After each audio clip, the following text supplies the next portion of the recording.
16 ఏళ్ల స్వర్ణ యుగం లాంటి కెరియర్ ఒక్క మార్నింగ్ తో ముగిసిపోయింది. నా ప్రొఫెషనల్ జర్నీ ఇంతటి విషాదాంతమవుతుందని కల్లో కూడా అనుకోలేదు. ఒరాకిల్ కంపెనీలో గ్రూప్ మేనేజర్గా ఉన్న హృషికేష్ నర్షా సోషల్ మీడియాలో పెట్టిన ఎమోషనల్ పోస్ట్ ఇది. ఇలాగే 30,000 మంది ఐటీ ప్రొఫెషనల్స్ గుండెలు నిన్న బద్దలయ్యాయి. ఏఐ కోరలు చాచి ఐటీని మింగేస్తూ ఉంటే వరుస పెట్టి ఉద్యోగుల ఊచకోతలు షురు అవుతున్నాయి. ఒరాకిల్తో మొదలైంది ఈ ముప్పు ఎక్కడికొచ్చాగుతుంది? ఒరాకిల్ ఊచకోత దేనికి సంకేతం? ఇండియాలో 12,000 మందికి ఊస్టి. ఏఐ దెబ్బకి ఐటీ కంపెనీలు హ్యాండ్స్ అప్. ఐటీలో రోల్స్ అన్ని డిలీట్. What next?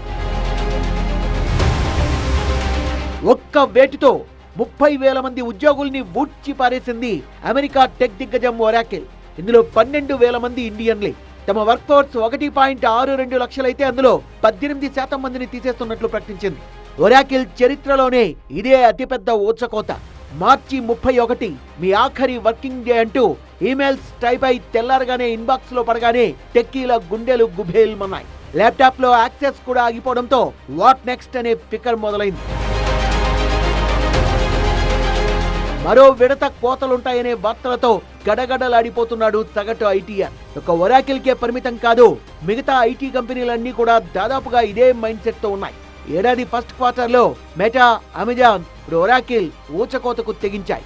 100కు పైగా కంపెనీలు హోస్టింగ్ మేళా మొదలు పెట్టినట్లు వాన్ ట్రాకర్ అనే వెబ్సైట్ చెప్తోంది. కంపెనీని రీఆర్గనైజ్ చేస్తున్నప్పుడు కొన్ని రోల్స్ కనుమరుగైపోవడం ఖాయం. అంటే ఆ రోల్స్ లో పనిచేసే వాళ్లతో ఆ కంపెనీకి అవసరం లేదని అర్థం. పైగా ఇది ఏఐ రెవల్యూషన్ టైప్. ఇప్పటికే ఏఐలో ఆంథ్రోపిక్ అనే సునామీ మొదలైంది. క్లాడ్ కోవర్క్ పేరుతో వచ్చిన ఏఐ పవర్ టూల్ తో ఐటీలో డజన్ల కొద్ది రోల్స్ డిలీట్ అయ్యాయి. కాంట్రాక్ట్ రివ్యూలు, data analysis, file management IT కంపెనీలు ఇప్పటి వరకు చేస్తూ వస్తున్న ఈ పనులన్నింటినీ చిటికెలో ఫినిష్ చేస్తోంది కోవర్క్ ఏజెంట్. ఐటీ మూలాల్లోకే వెళ్లి లీగల్ వర్క్ ఫ్లోస్ నే టార్గెట్ చేసే సత్తా ఉంది దీనికి. అందుకే ఐటీ ఇన్వెస్టర్ల వెన్నులో వణుకు పుట్టించింది ఫిబ్రవరి ఫస్ట్ వీక్ లో ఒక్క రోజులోనే $285 బిలియన్ సంపద ఆవిరైంది.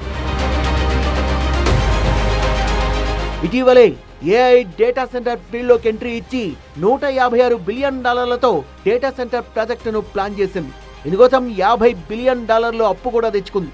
అందుకే ఖర్చు తగ్గించుకోవడానికి ఉద్యోగాల్లో కోతలకు తెగించింది. నిజానికి ఒరాకిల్ నష్టాల్లో ఏమీ లేదు. గత త్రైమాసికంలో మంచి స్కోరే చేసింది. పెద్ద పెద్ద కంపెనీలతో డీల్స్ కూడా కుదిరాయి. ఆల్ ఈజ్ వెల్ అనుకుంటుంటే ఇదిగో ఇలా షాకింగ్ మెయిల్స్ వచ్చేసాయి.